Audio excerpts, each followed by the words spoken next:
Good morning, everybody. Welcome to the Thumb. I'm out here. I'm walking back to water my cattle down the lane here, and walking past my rye field, but on the opposite side is my oat field. And every time I walk by this oat field, I think of a video I did a while ago.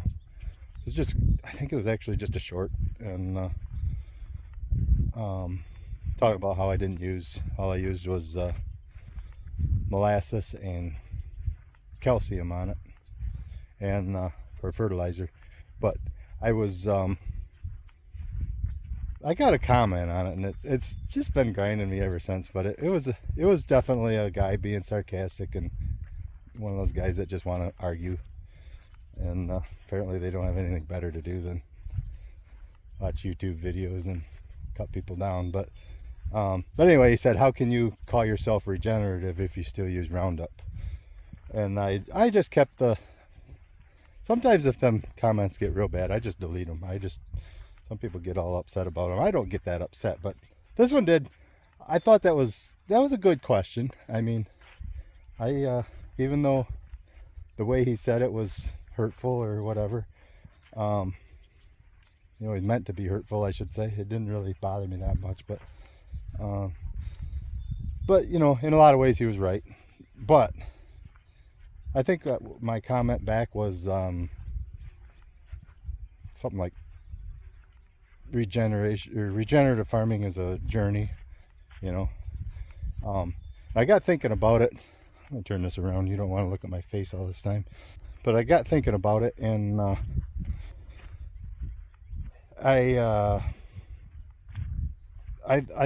thought about how long has this ground been farmed, and most of the Thumb of Michigan here was cleared by a big forest fire. I mean, there was a forest fire that burnt really hot for like 2 days, and it burnt the whole Thumb. And that was like the late 1800s, like 1881, I think it was. And but after that fire went through, it was burnt right down to the ground. I mean, all the stumps, everything were burned up, and left behind some good fertile farmland. So since the late 1800s, all this land in the Thumb, anything farmable that's not a swamp or real stony or whatever, has been farmed ever since. So Michigan's kind of a young state as far as farming goes, but the Thumb of Michigan is probably one of the oldest parts of the states that's been farmed. So it's been like, what, 145 years, I guess, of constant depletion. And and this guy, he says, why can't you just flip a switch and become regenerative? And like I said, regenerative is a journey, and it's not and even the people have been, the Gabe Browns and I guess the Brandt family have been doing it for decades, and they'll still say that it's a journey. It's not they're still not where they want to be or where they need to be, and probably even in my lifetime, or even say my kids or grandkids' lifetime, it might not be back to perfect. But all we can do is kind of put everything into reset mode, and kind of reverse the process. Instead of keeping on depleting the ground, we'll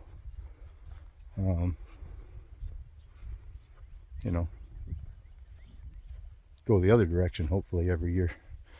And part of me is I don't like, you can see weeds out here in my rye. And there is some weeds. There's actually some rye in my oats, and I don't get carried away with spraying, but it's still a tool in the toolbox, and it will be. The biggest thing is to not disturb the soil as much as possible, to let the microbes grow. And Roundup or fungicides or all that it is a depleting thing, but the less you use, the better off you are. And like this ground here, I haven't used any insecticides in Let's see. This is my 5th season of not using insecticides in this farm. Actually, not even seed treatments. And I see a lot of insects, but most of them are good insects. I see some holes in my leaves, but they're not ate down to the root. You know, unfortunately, my biggest nemesis is the deer, and that's what the fence was for, and that's why I got the cattle. Just as a, you know, I put the fence up to keep the deer out of my fields, and decided to get cattle while I was at it. So, and actually, I'm heading back there, and I want to show some things back there on regenerating the woods.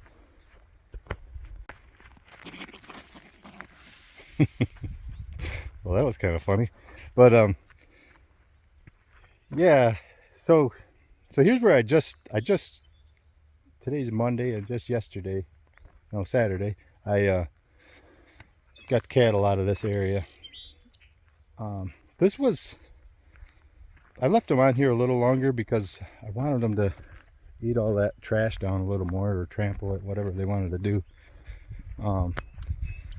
But that's kind of part of regenerative, is instead of getting the sprayer out, you let the cattle take care of things, because they eat it, and then whatever they eat they poop out, and whatever they poop out helps things grow. I mean, it's good fertilizer. What's left here, there's some goldenrod, and there's some thistle, and there's just other things that they're ugly. I'm not gonna lie, they're ugly. There's some of these rose bush things that they're really keeping them knocked back, but they're doing a pretty good job. But all those things that are left behind are good for the bees.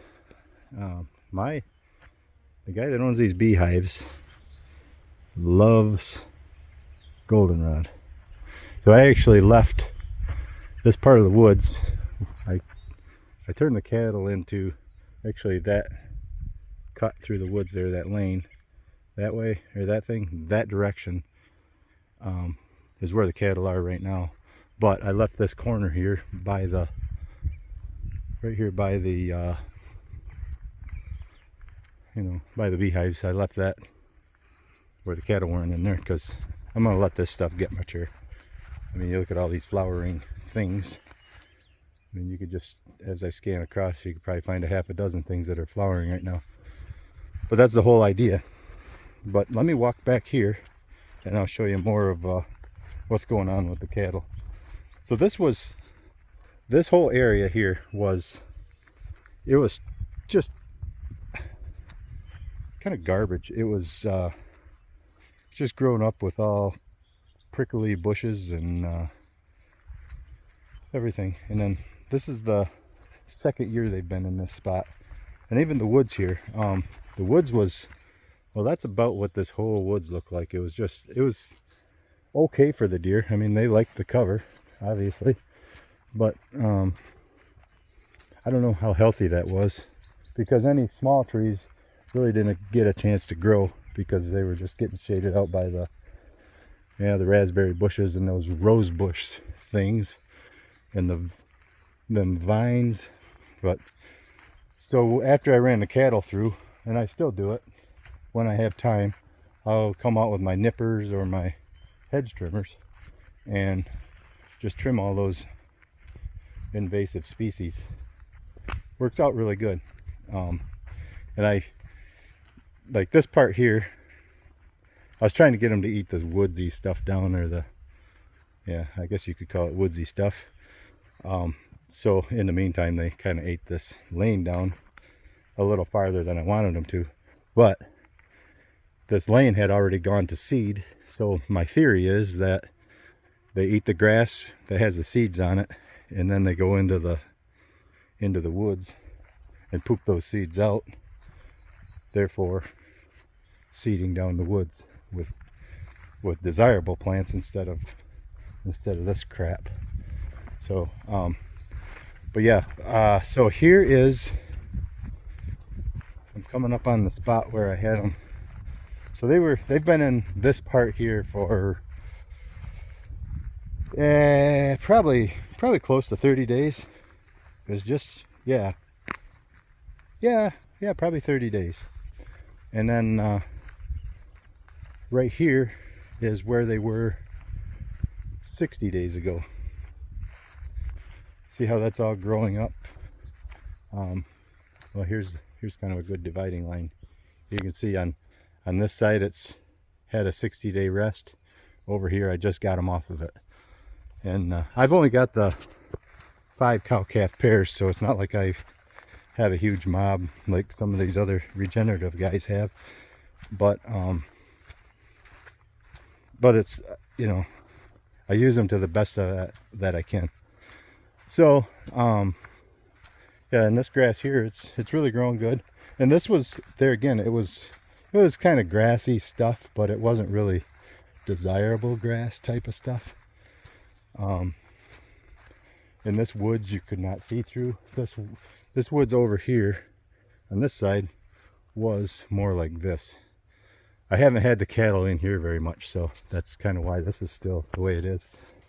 But if you look in this spot, there's a lot of trees, well, actually the ash trees are just going crazy. Little baby ash trees, I should say. So maybe Mother Nature is pretty resilient. So I'm hoping that as these little baby ash trees are growing, maybe they'll build up some sort of resistance to the ash borer. And maybe we'll eventually, by the time my grandkids are old enough to enjoy them or use them for lumber, maybe there'll be some ash trees again. But I could go on all day about this kind of stuff. But yeah, so as far as regenerative farming, it is a journey. So if you want to be real sarcastic about things, you know, even organic food, there's really no guarantee you're getting what you think you're getting.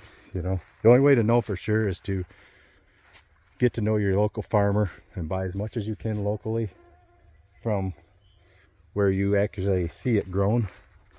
Because even these little fruit stands and stuff, they might even be advertising organic stuff, but even they don't know where it's coming from. So they're just, you know, organic. Just about everything farming is, it's the honor system. You know, you hope you're getting what you want. And these mosquitoes are relentless. And but anyway, yeah, get to know your local farmer. Watch what he's doing. If he doesn't have anything to hide, he is more than happy to show you around his farm and show you what he's got going. And you're going to pay a little more for it, but you're going to pay a little less for your health stuff. So so just keep doing what you're doing. Get to know your local farmer. And regenerative farming is a journey. That's my points for the day. Thanks for watching.